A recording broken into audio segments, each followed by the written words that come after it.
I was 17 years old when Harry Sullivan proposed we kill Esme. And it was on our joint wedding day, 8 years later, my hands slick with my wife's blood, when his words finally hit me.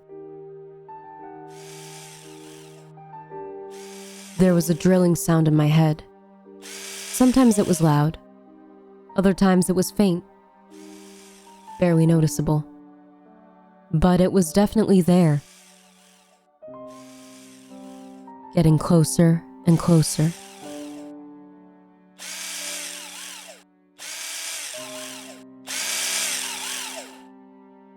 Louder.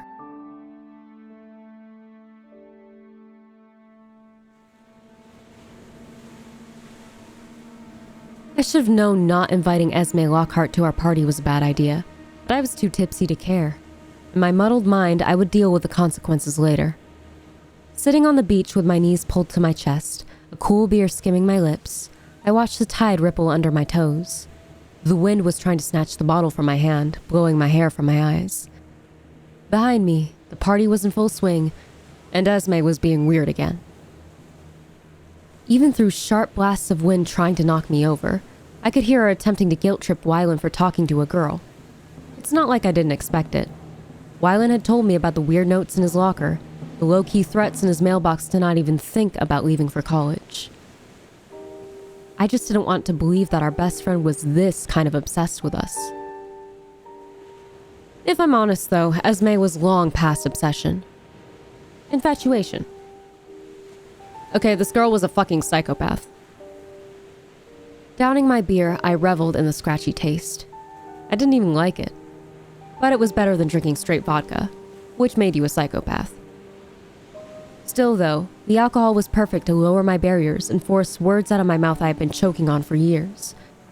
I like to think the stars aligned when we were little kids, and fate found us. 5 7-year-olds with our hands on the last candy bar. Pigtails, 4 eyes, Batman shirt, rich girl, and yellow hat. Initially, we fought for it. I snatched the last candy bar up first, claiming finders keepers, only for Pigtails to grab it off of me, waving it in the air triumphantly. Only for 4 eyes and Batman shirt to form an allegiance, taking it for themselves. I shoved Batman shirt, and he in turn pulled off my hat and made me cry. Rich girl, who had been wandering around, stepped in. We already knew who Rich girl was. Her parents made more money than the queen. At least that's what the rumor was in class. Rich girl was rich, which meant she was either a celebrity or a long-lost princess. In reality, her father, Jason Lockhart, had bought our little coastal town. Rich girl plucked the candy bar from the boys and initiated a truce, splitting it 4 ways instead. It was when she was handing out chunks of chocolate did we share our names, grinning at each other with chocolatey mouths.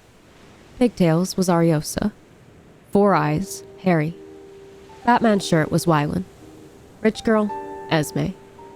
And yellow hat was me. The rest was history, I guess. Following that day, the 5 of us became inseparable. In school, we became an unbreakable clique. As littles, we made our own games and spent countless hours at the beach on weekends playing pirates. It was fun. Those summer days and nights will be etched into my mind forever. A blur of swimming in the sea, eating candy, and sharing stories under a late setting sun. Esme would regularly invite us to play at her house, which reminded me of a palace. She had 7 bathrooms. Who needed 7 bathrooms? As littles, we made a pact. On the last day of summer vacation before 3rd grade, we declared best friends forever. Then, when we were 12, tipsy on Esme's father's expensive wine and spread out on a picnic blanket, we said it again, giggling under a crescent moon. Best friends forever. It was when we reached high school Esme started to take our pact a little too seriously. I loved her as much as I loved the others, but she didn't know boundaries. Best friends forever was something a lot different in her mind.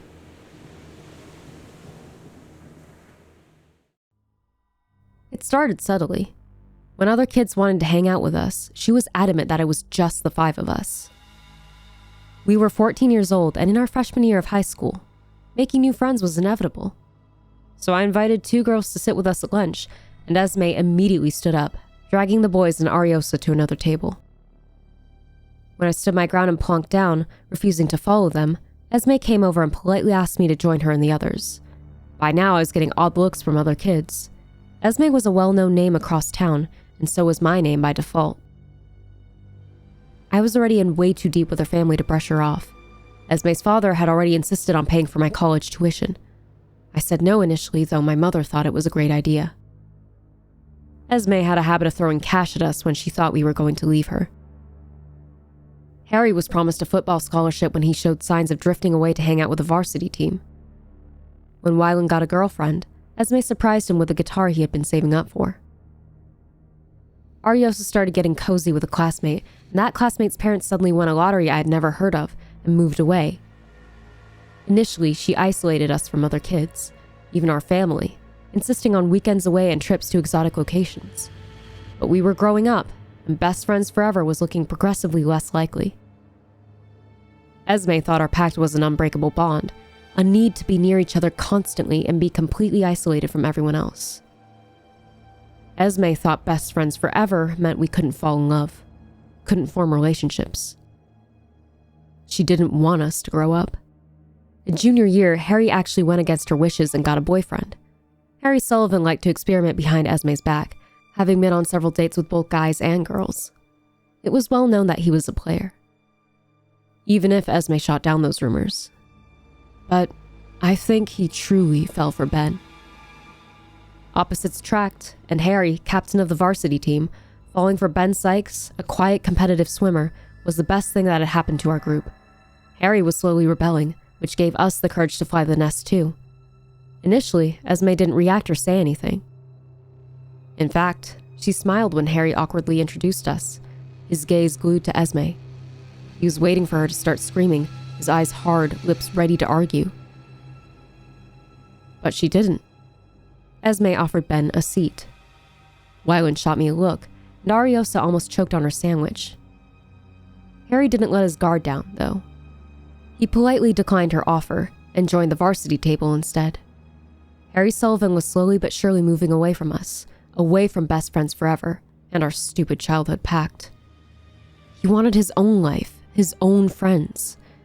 Ben was the start of that. Again, I was sure Esme was planning something. She forced Wylan's friends to move schools and ripped Ariosa's boyfriend out of town, so it didn't make sense to me why she was letting Harry get away with it.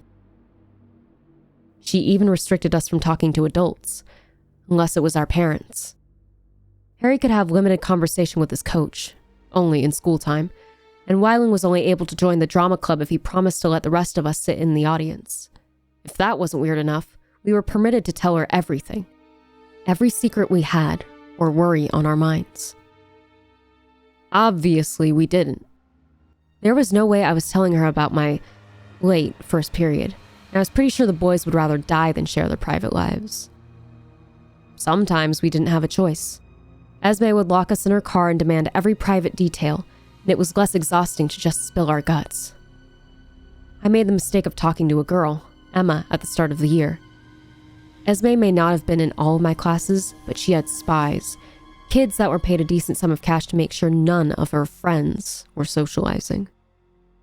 Emma switched classes a day later. When I tracked her down in the hallway, her eyes widened like she was frightened. Emma told me to stay away from her, so I did. I didn't have a fucking choice. I should have known the boy watching us gush over TV show crushes was loyal to Esme. I thought she was okay with Harry dating someone. I mean, she didn't throw a screaming fit like usual. Which was progress. I was surprised she was actually allowing someone into the group. Esme seemed genuinely happy with Harry's boyfriend joining our group, allowing him to come hang out at her house and our usual place on the beach. The holidays came around, and Ariosa proposed a Christmas party at her place. I was 2 hours late, after a heated argument with Mom over the car. When I arrived, I immediately knew something was wrong. There was no music and the lights were off. I did see an attempt at a party, grabbing myself some holiday-themed punch from the lounge. The figure sitting alone in the kitchen caught me off guard. It was pitch black, so I thought it was the ghost of Christmas past. after Esme forced us to watch Christmas movies with her a few days prior. When I clicked on the light, however, an identity swam into view. Ben. Judging from the cans scattered on the table, he was maybe 5 or 6 drinks down. Harry's boyfriend regarded me with an almost pitiful smile. "Hey, Thea." His voice was a kind of croak. Ben held up his can in a mocking salute. "Merry Christmas." "Hey." I poured him a glass of water, sitting down hesitantly, my hands wrapped around a glass of punch. "Is everything okay?" "Oh yeah, I'm great." Ben's sarcasm needed work. Harry was a master of irony, so maybe he was rubbing off on him. Ben downed another beer. "I missed a swim meet to come to this stupid party." Ouch. Technically, it was an Esme-centered party, so we were all there against our will. I nodded, sipping my punch. It was kind of spicy. "So, where's everyone else?" Ben met my gaze, his lips curling.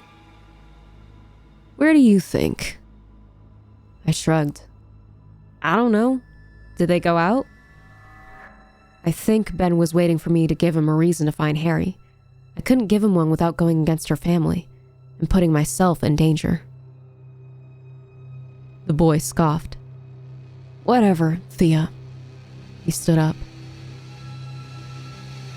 "Tell that bastard I never want to see him again," he mumbled, staggering out of the kitchen.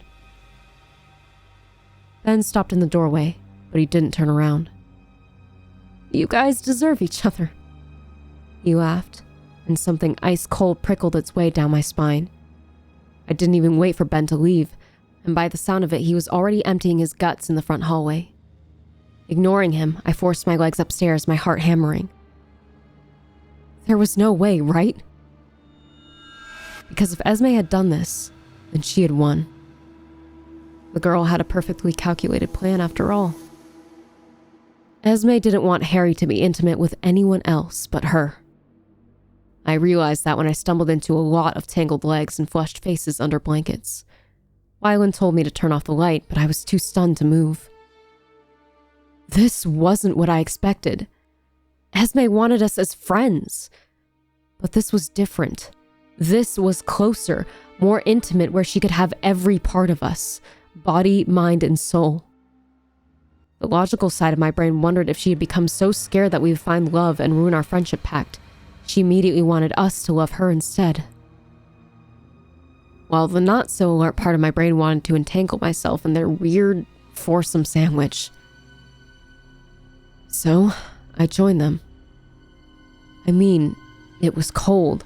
The punch was definitely filled with aphrodisiacs to influence the guests.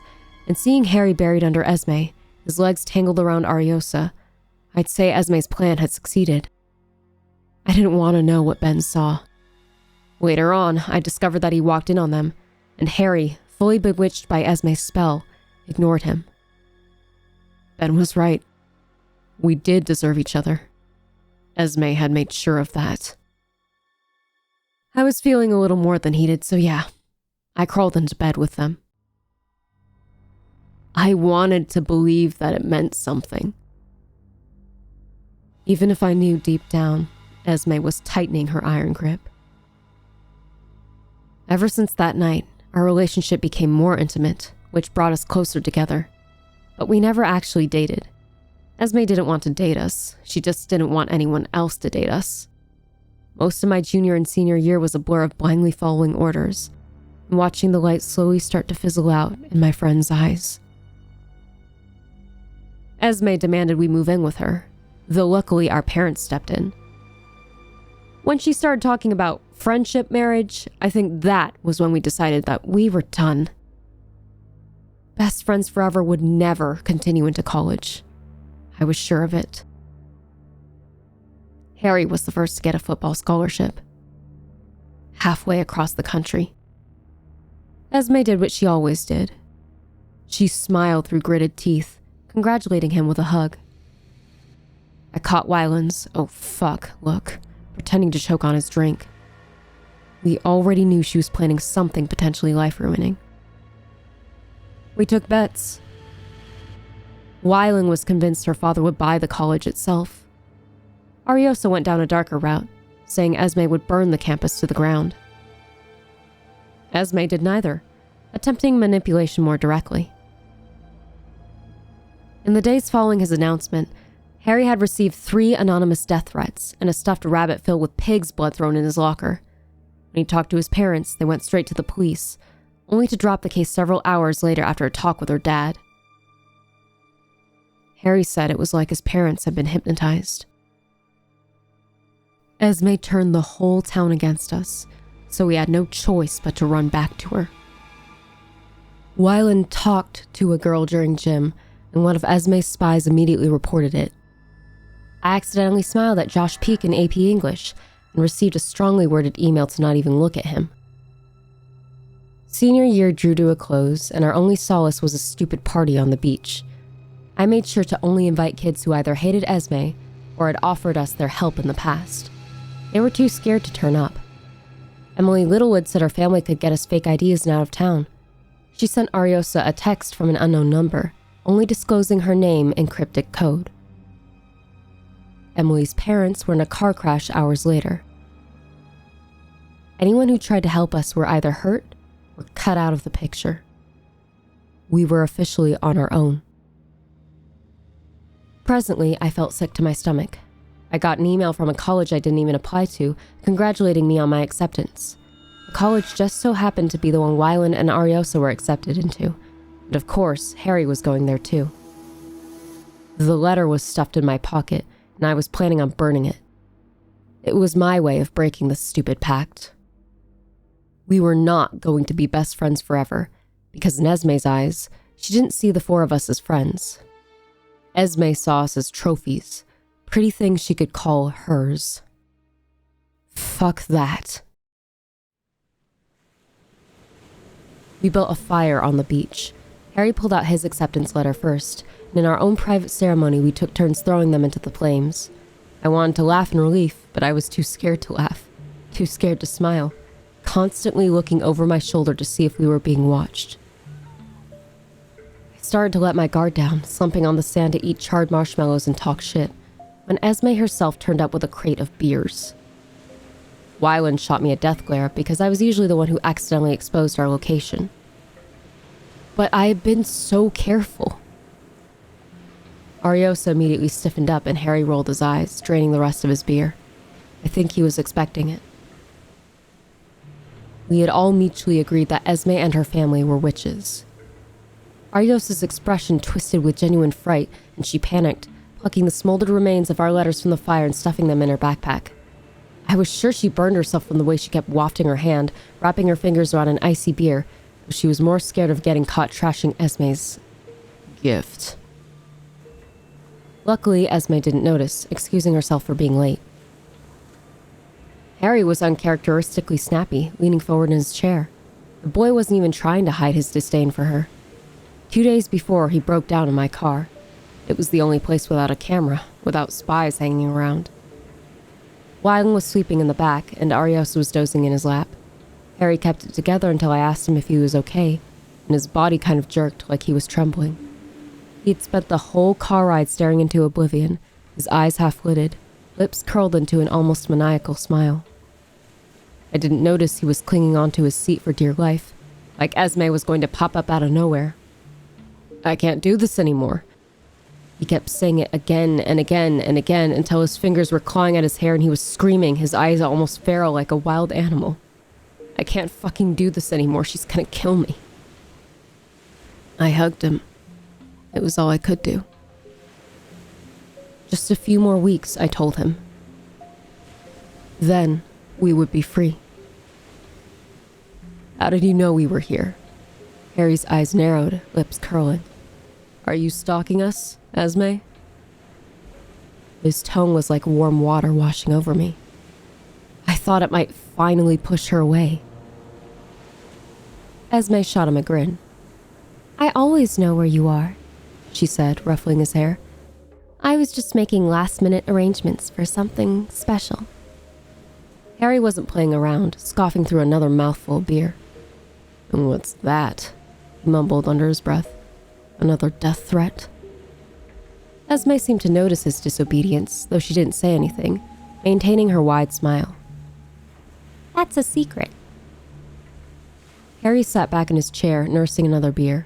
Wylan nudged him to stop drinking, but he protested with a groan, slurping from the can. I'm sick of being ordered around, he said, downing another beer as if in protest. I'm gonna do whatever I fucking want. His half-witted gaze fell on Esme, who had visibly stiffened up. You do whatever the fuck you want, and I'll do whatever the fuck I want. He saluted her with his drink. All right. When Esme didn't respond, Harry threw his empty can at her. The girl didn't even flinch. I'm going to Duke, you psycho sponge. Harry spat, and I caught Wylan's wry smile. Arios's expression brightened. Duke was always his first choice. I don't want to go to your fucking college, Esme. I don't want to be anywhere near you or your family. You're a leech. You leech onto people and suck the life out of them and then throw money at them whenever they want to leave. What you're doing is borderline psycho. You take everything away from us. When we find friends, you make them disappear, and when we find someone, you throw yourself at us. Like a leech. Gulping down beer, he was just getting started. That night with Ben, Harry choked out. You fucked with our heads. He spluttered on a sob, and Ari moved to grab his hand, but he shoved her away, his lips curling into a snarl, angrily swiping at his eyes. No, get off me! It needs to be said! His gaze flicked back to Esme.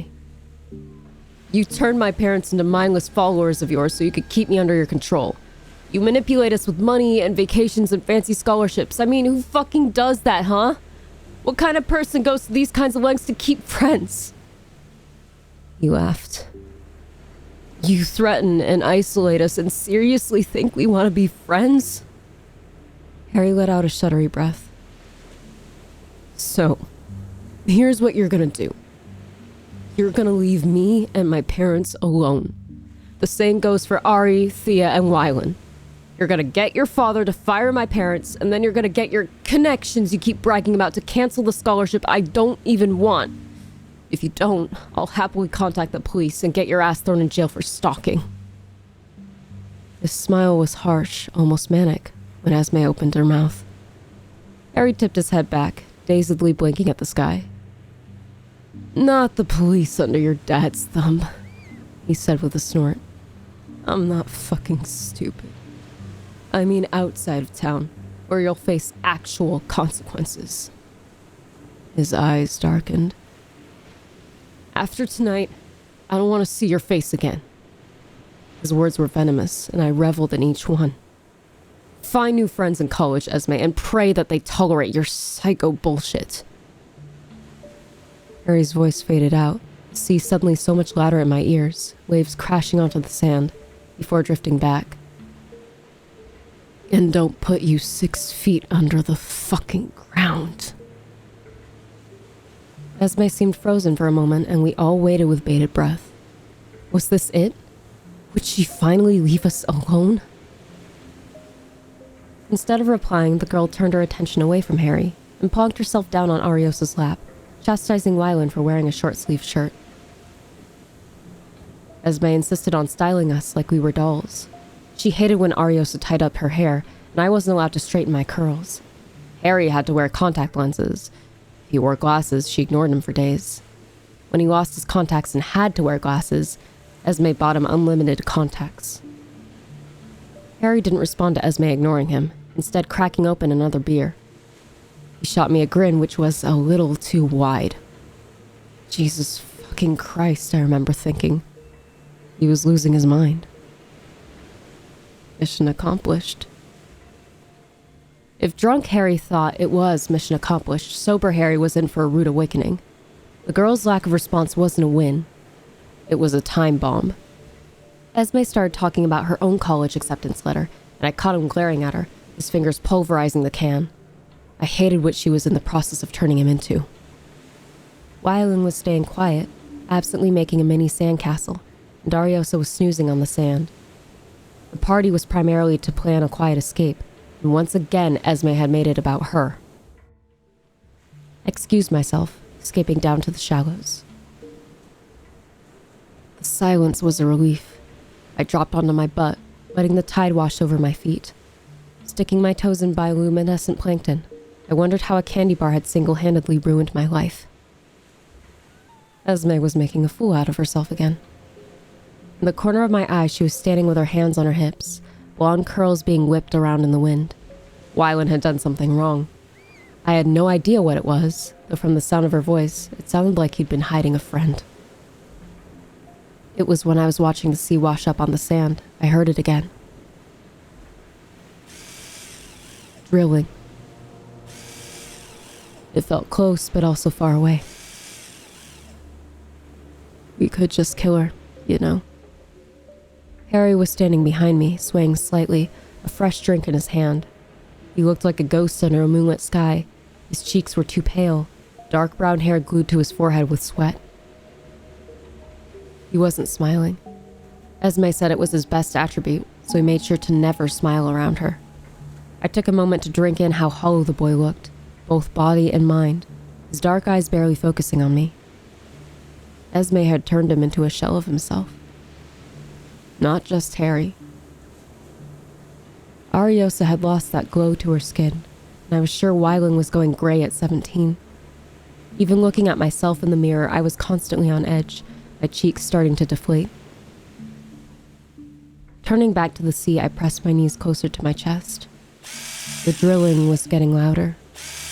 It felt and sounded closer when I lowered my head, like if I turned at the right angle, I would hear it better. You have a death wish, idiot. Harry snorted, slumping down next to me and resting his chin on his knees. He reached into his shorts and pulled out a cigarette, lit it up, and took a long drag. The orange glow settled my dancing stomach. I'm serious, he said, his lips curled around the cigarette. We kill her and dump her body in the sea. Then run the fuck away. Problem solved. Problem still there, I said pointedly. You just declared war on a psychopath. I shoved him and he pulled a face, shoving me back. Since when do you smoke? Harry's gaze strayed on the ocean, smoke escaping his lips. Since Ben. His words stung. Well, what about Esme's dad? I challenged him, changing the subject. I straightened up, stretching my legs. We'll have to kill him too, right? I could see him trying not to smile around the smoke. So I continued, eager to bring back the boy I grew up with. Even if it was just for one night. Psycho sponge? He groaned. It was a good insult in my head. It was a terrible insult. Did you see Wylan's face? Harry laughed, and it was a good laugh, one that made me feel safe, despite knowing we were being watched. We are going to leave here, don't worry. He shot me a grin. I told her to leave us alone, and... Harry arched his neck, twisting around. I think she got the memo. I hope she has, anyway. Nodding along, I took in Harry's words, though they were fading in and out. I could hear that noise again. It was real, a loud drilling in the back of my head. Looking up at the sky, it was suddenly too black, like an endless oblivion that would never brighten. The sea lapping over my feet felt wrong, somehow. Like it wasn't even wet. The sand bunched between my fists was too perfect. Perfect white sand, filtering through my fingers. It was the kind of sand I dreamed of, unlike the actual beach, which was mostly pointed rocks and spiky shells. It was too perfect. I looked around, gulping down air. Ariosa and Wylan trying to get the fire going, and Esme handing out food. The perfect night. The stars twinkling above us. The perfect sky. Harry. My voice sounded wrong, like the words on my lips weren't mine. He didn't look at me. Yeah. How many times have we had this conversation? How many times have we had this conversation? Did I say that 5 times? 10, 15, 20? The moon flickered and went out completely. And I fell through the sound, dragged down. Down, down, down. The drilling was louder, closer, real. I could feel it, a blade pulverizing through the back of my head, screeching blades dragging my thoughts to awareness. I could feel it seeping from me, blood dripping down my face and neck, pulling across the table I lay on. I opened my mouth to scream, but my lips were detached from me, my voice no longer mine. Instead, my mind was suddenly in a permanent rewind. I was back on the beach, and this time Harry was smiling. His original words were torn away, that cutting blade slicing its way through my brain. "So here's what you're gonna do," his voice echoed, and he jumped up, picking up Esme and spinning her around. "You're gonna stay with us, forever. Never leave any of our sides. You're a leech. You're the most beautiful girl I've ever met. I want to be with you, Esme. Forever. I can't fucking take this anymore. She's gonna kill me." This time I did scream, a raw cry ripping from my throat. I could sense bright light behind my eyes. My wrists were strapped down, my head pinned to a cruel, icy surface. Harry's voice continued clanging on my skull. "I love her, Thea. I love her so much it hurts." It was endless. It never stopped, and my screams died out into whimpers. They didn't even bother sedating me again. I felt everything, every cut and slice, the warmth that glued my hair to my face, and the saw that sheared it all off.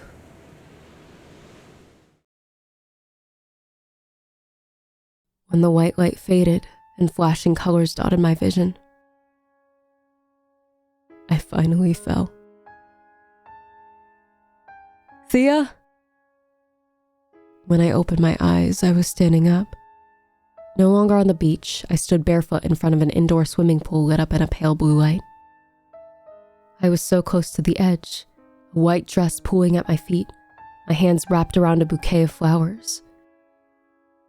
I found myself smiling, even when I reached a trembling hand to my head, where a veil had been forced into place. I stroked my fingers across my scalp, where old stitches had come apart, seeping red, staining the color of my dress and ruining my hair. When my fingers came back slick red, I swiftly wiped them on my dress, smiling wider. "Roses." I clutched the bouquet tighter to my chest. They were Esme's favorite. "Thea, snap out of it!" The man's voice startled me, reverberating through the room. I blinked, my vision swimming in and out of view. He was older than me, at least in his mid-20s, thick brown hair hanging in his dark eyes that part of me recognized. The flower crown of white roses sitting on top of his head looked like a joke, a mockery of him. I didn't register the bloody strips of white wrapped around his head, or the smear of red staining the front of his suit. Instead, I was choking on a name that shouldn't have matched the stranger. No, not a stranger. Harry Sullivan was not 25 years old. Because if he was 25, then how old was I? I looked down at myself. I still felt 17, and yet I was taller. My dress perfectly fitted to my figure. I was 17, but my body was older, so much maturer, molded and perfected. No! I felt my legs give way, a cry rumbling in my throat. I was going to go to college. I was going to get away from her. How long had I truly been sitting on the beach on the last day of senior year? "Thea, listen to me." His hands found mine, clammy and stained with blood, but his... It was him, and I wanted to cry, wanted to ask how he had jumped forwards in time when I already knew the truth. I was in denial, and denial was agony. I moved to wrap my arms around my friend, but he shook his head. "No, don't move," he hissed out. "If you move, she'll know something is up." Opening my mouth, my throat tasted of rusty change. How long? I wanted to scream, my chest aching. Harry didn't speak. He didn't explain the strips of white wrapped around his head, or the other's absence. He pressed something into my hand, delving it between the folds of my dress. The knife slid perfectly between my fingers, the blade pricking my skin. I didn't feel anything. "Kill the bitch," he said through gritted teeth. Harry didn't cry. I don't think he could cry anymore. "Do you hear me?" he whispered, his voice collapsing into a sob. I wanted to know what had happened to him, what 8 years had done to my best friend. "Fucking kill her, Thea." The doors flew open, the sound of heels clicking loudly on marble. Harry dropped to his knees and I straightened up, fashioning my expression back to vacant. I wanted to help him. He couldn't stand up, his head bowed. If I was going to kill her, though, I had to catch her off guard. Esme appeared, a blur of golden curls and fluffy pink. She was noticeably older, too. Esme Lockhart was still beautiful, almost breathtakingly so. Her expression may have looked mature, but that psychotic gleam was still there, twinkling in her eyes. "Harry!" Her voice was more of a bird-like squawk. I stayed frozen, watching the girl march over to him, entangling her arms around his waist. "You do realize it's bad luck for the groom to see his bride the night before." Harry didn't fight back when she pulled out a silk cloth, wrapping it around his eyes, her hand slipping over his mouth. Esme's lips found his ear, and I heard every word. This was the first time I'd heard her actually scared. "Since you're insistent on ruining our perfect day, I want to give you your wedding present early." Esme's voice was silky smooth, sultry. She held him like a toy, rocking him side to side. Harry didn't move, crumpling in her arms. His frenzied eyes found mine. "Kill her." "Come on," she crooned. "Dad is waiting for you." I wanted to kill her right there before she could drag my friend away. But something snapped in my head and I was back on the beach. This time the tide was in and I was sitting alone. Behind me, Esme was the only one sitting by our fire. "Thea!" she shouted, waving at me to join her. The tide was at my feet, but I couldn't even feel it anymore. There were no stars. "Thea." Reality was being cruel to me. It wouldn't let me sleep. This time I awoke under a beautiful blue sky. Above me was a flower arch made of roses. Rows of strangers with wide smiles sitting under trees entangled with lights. Standing on my left was Ariosa. Her red hair was piled on her head, perfectly fitted with a flower crown. Her smile was too wide, intricately made-up eyes half-lidded, and I was sure she had wet herself through her wedding dress. Ariosa wasn't really herself anymore, her gaze penetrating right through me. I could see dark red smearing the top of her head. Neither was Wylan, sculpted in a rich black suit. The boy was unrecognizable, hiding behind a mop of blonde curls and a nose job I knew he didn't need. Wylan had grown up, maturing into a handsome man. But once I was staring at him, I couldn't stop. I glimpsed telltale spots of blood staining his collar. His grin was dazed, drool seeping down his chin.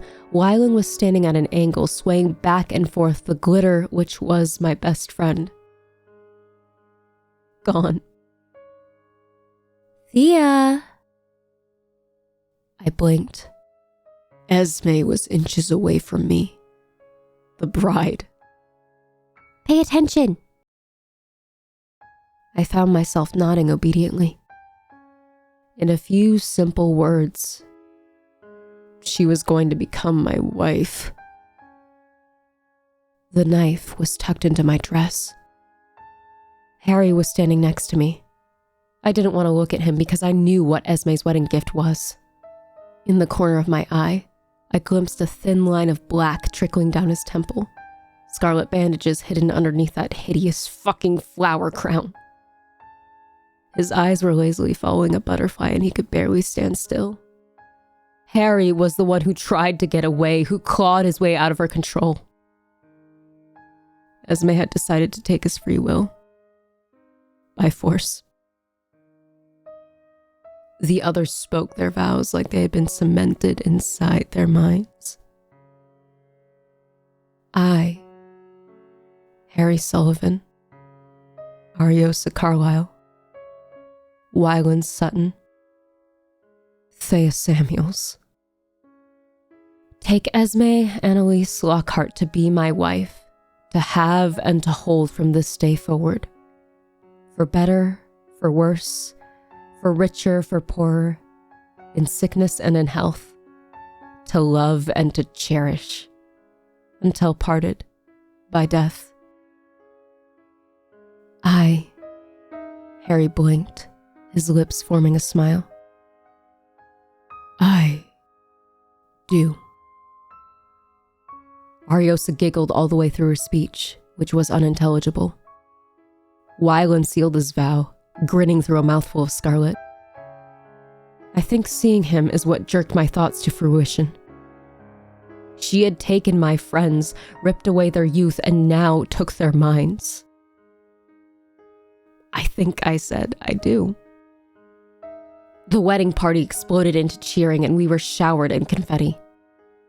The officiator turned to me and I saw bright, intense red.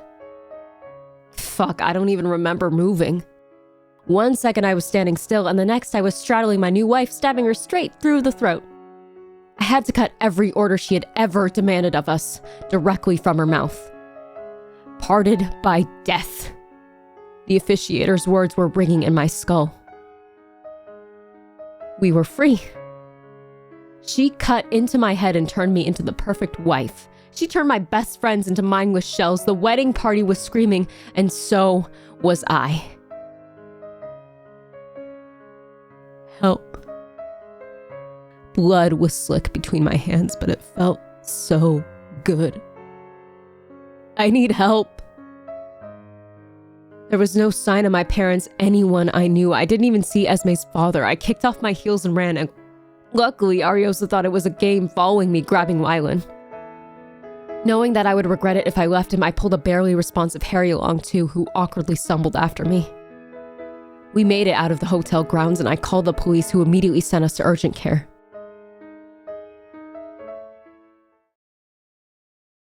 I spent 2 weeks in the emergency room, and I got 2 visitors. Emma, from high school. She hugged me, and so did her 5-year-old girl. The second visitor was a surprise. Ben, Harry's old boyfriend, who was now a cop, had been tracking us down since our death when we were 17. Apparently, Esme faked our deaths. Ben told me my parents left town a year after my death. He had contacted them multiple times, but no reply. They weren't interested. Which was understandable. If someone told me my dead daughter was in fact alive and forced to marry her best friend, I wouldn't engage either. I asked Ben if he'd been in to see Harry, and he nodded, his cheeks going pale. He told me the words I didn't want to hear. Harry wasn't Harry Sullivan anymore. The doctors explained it in more medical terms, a foreign object being obstructed through the skull and damaging the frontal lobe, or something like that. I wasn't really listening. Ben started talking about serious damage to the brain, and I was on my knees on cool tiles choking up my lunch. I knew exactly what it was.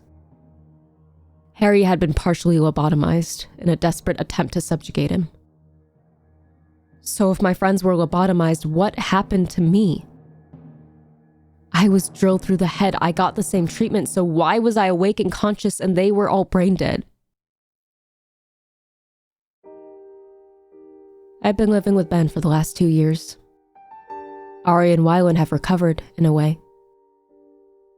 Okay, I say in a way, because I'm lying to myself. They're completely different people. Wylan is erratic and acts like a child, and Ariosa repeatedly tells me how much she hates me. Their lack of emotion scares me. The doctors are puzzled. They didn't think it was possible to make as much progress as they have, but Jason Song was also using technology that they had never seen before. Ben argued that lobotomies don't control your mind, they destroy it. He was convinced something else was being used, which sent me to sleep for 7 years, forcing my body into autopilot. It would explain Wylan and Ari's behavior too. How they had somehow recovered, or sort of recovered, from a lobotomy. Harry spoke for the first time a few days ago. I have a habit of visiting him when Ben isn't guarding his bedside. I wasn't there when he spoke. I was buying soda when Ben stumbled out of the room, vomiting everywhere. Unable to resist, I hurried inside. Harry was sitting up, propped up on pillows. His eyes were so much more alert, which gave me hope. Until he opened his mouth. Inclining his head, Harry frowned at me. Arios and Wylan had been looking behind me a lot. I thought they were staring into midair, but Harry was staring at the exact same spot. Just behind my right shoulder. He spoke her name with a glitter in his eye, and I think in his mind. Harry could still see her. And Esme was still the love of our lives. When I shut the door and sat down, his expression darkened. I hate that I can see so much of her in him. And it terrifies me. Harry was looking behind me, craning his neck. Where did my wife go? I told him she was dead, only for him to laugh. No, she's not, Harry said, like a child acting out. She was just right there. I know Esme can't be alive, but Arios and Wylan say the same thing. That she's always standing right behind me.